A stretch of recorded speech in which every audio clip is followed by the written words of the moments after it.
start off by saying something that I hadn't planned on saying.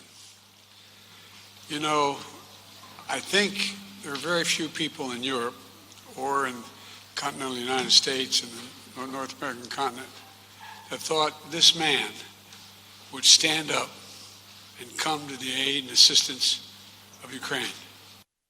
He increased his military budget. He stepped up. Japan,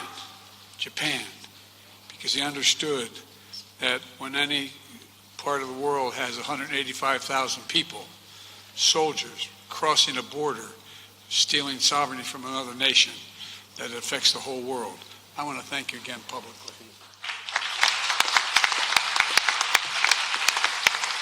We just concluded the first meeting of the NATO-Ukraine Council, and all our allies agreed Ukraine's future lies in NATO. That's not a surprise to any of us, I don't think. I hope it's not a surprise to you, Mr. President. Allies all agreed to lift the requirements for membership action plan for Ukraine and to create a path to NATO membership while Ukraine continues to make progress on necessary reforms. But we're not waiting for that process to be finished to make the long-term commitments that we're making to Ukraine's security. Volodymyr and I shouldn't be so familiar. Mr. Zelenskyy and I talked about the kind of guarantees we could make in the meantime when I was in Ukraine and when we met in other places. And so today, the long-term commitments we're making are backed up by the notion that in the meantime, we're going to provide security to Ukraine for its needs and against any aggression that may occur. Today, the members of the G7 are launching a joint declaration of support for Ukraine to make it clear that our support will last long into the future. This starts a process by which each of our nations and any other nation who wishes to participate will negotiate long-term bilateral security commitments with and to Ukraine.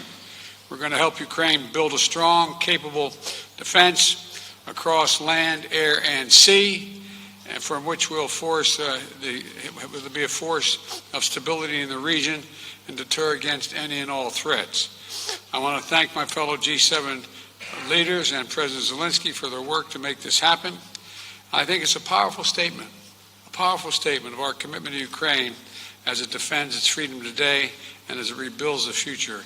And we're going to be there as long as that takes. And again, I thank all my colleagues for their support for this.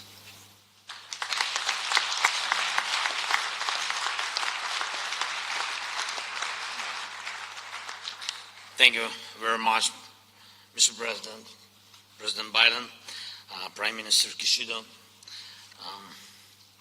Chancellor, see you, Chancellor Scholz, Prime Minister Sunak, President Macron, Prime Minister Trudeau, Prime Minister Meloni, President Michel, President von der Leyen.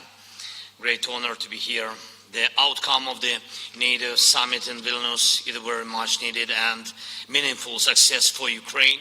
And I'm grateful to all leaders in NATO countries for very practical and unprecedented support, considering decades of our relations support for Ukraine. Today, there are security guarantees for Ukraine on the way to NATO, an important package of security guarantees. Today, we are coordinating with the G7 countries the framework for security guarantees that shall be further extended through arrangements with our key partners, bilateral and multilateral agreements. And Ukrainian delegation is bringing home significant security victory for the Ukraine, for our country, for our people, for our children. It opens for us absolutely new security opportunities, and I thank everyone who made it possible. Thank you, dear colleagues. Thanks you. Thanks, Lithuania and Jens Stoltenberg. Thank you very much. Slava Ukraini!